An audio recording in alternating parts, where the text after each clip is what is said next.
As a child, I never wanted my bedroom door opened at night. I wanted my room pitch black, otherwise I had trouble sleeping. No cool night light, no hallway light on. If it wasn't as dark as the depths of the ocean, I would not sleep. My childhood was an absolute blur, but my mother always told me it was because I claimed seeing a tall man that would walk past my room at night. My mother just laughed this off as an overactive imagination, as I was 5 years old, but they still did what I requested every night when I went to sleep. My sleeping soon was disrupted, as a tall man was visiting my dreams. It was always the same dream he would appear in, a dream I had frequently. I was always playing around a swing with 5 other girls, excited little squeals of laughter. He never did anything, he was just there, standing in the background. I never saw his face, it was underneath a black hood. But over time, I realized that he was getting closer and closer. And every night in my dreams, the tall man's figure was there, standing stationary. The dreams became too much for a child. The more he came closer, the more bleak my dreams became, the more distorted they were. There were times during the night I would wake up screaming in sheer terror, thrashing about, covered in sweat.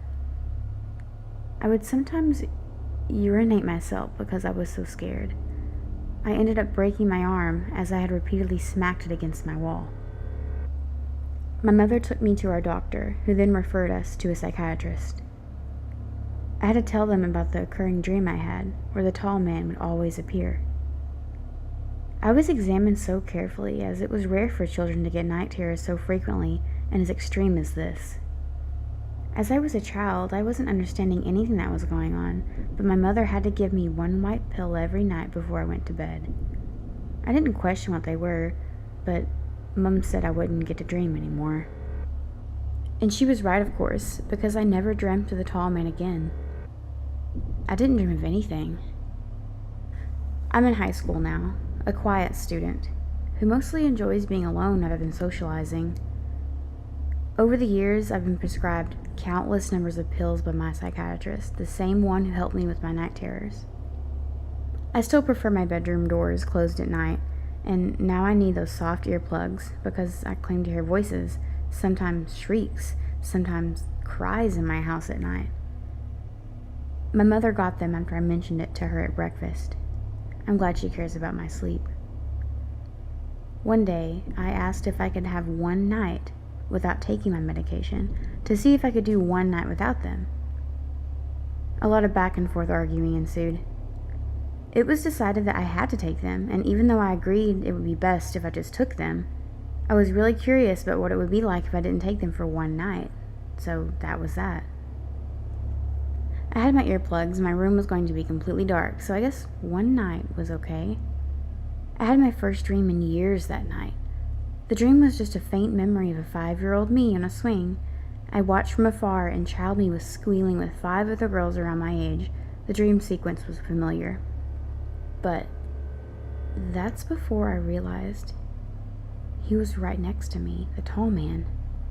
The mysterious man who haunted my dreams all those years ago. The one I claimed was walking the hallways at night, all those nights ago. Before I could move away in horror, he grabbed my arm with a strong grip. His hands were icy cold and brought a shiver up my spine. With a slow yet jerky movement, he brought up his other hand to point towards where child me and 5 other girls were happily playing. Only now, they were staring at us with solemn expressions. I tried to get loose, but his grip only tightened. Only now I realized he was trying to tell me something about the girls. The tall man let my arm go and looked at me. He leaned down to whisper into my ear, "Wake up, now!" I jerked awake, pulling my earplugs out. What the tall man was trying to explain to me, I have no idea, but something urged me to go and investigate. I never left my room at night ever, and right now, let me tell you, I was terrified. But something told me to keep going on. Something wasn't right.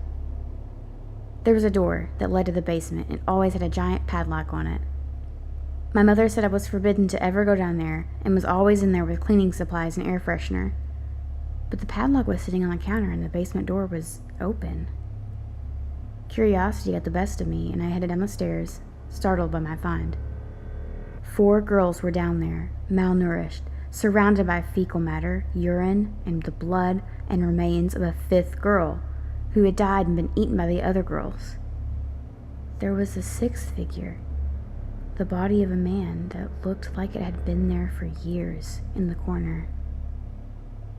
Everything was a blur as I dialed 911. Police arrived promptly. Ambulances came to attend to the girls. My mother was arrested on the spot. I learned that my mother wasn't who she said she was. She was a deranged sociopath who would take me to parks to be used as bait to kidnap unsuspecting kids. She would keep these innocent children in our basement and torture them, starve them, abuse them. She would do this alongside her lover, my psychiatrist. The psychiatrist was responsible for grabbing children I had unknowingly lured in and taking them away. The recent 5 girls were kept hostage for 10 years. One of them had been tortured to death for once trying to escape. I was also told that they had drugged me with a number of medications, so I would ultimately forget everything that happened over the years. I felt dizzy, nauseous. My mother, who I had loved and trusted with my life, was hurting the lives of others.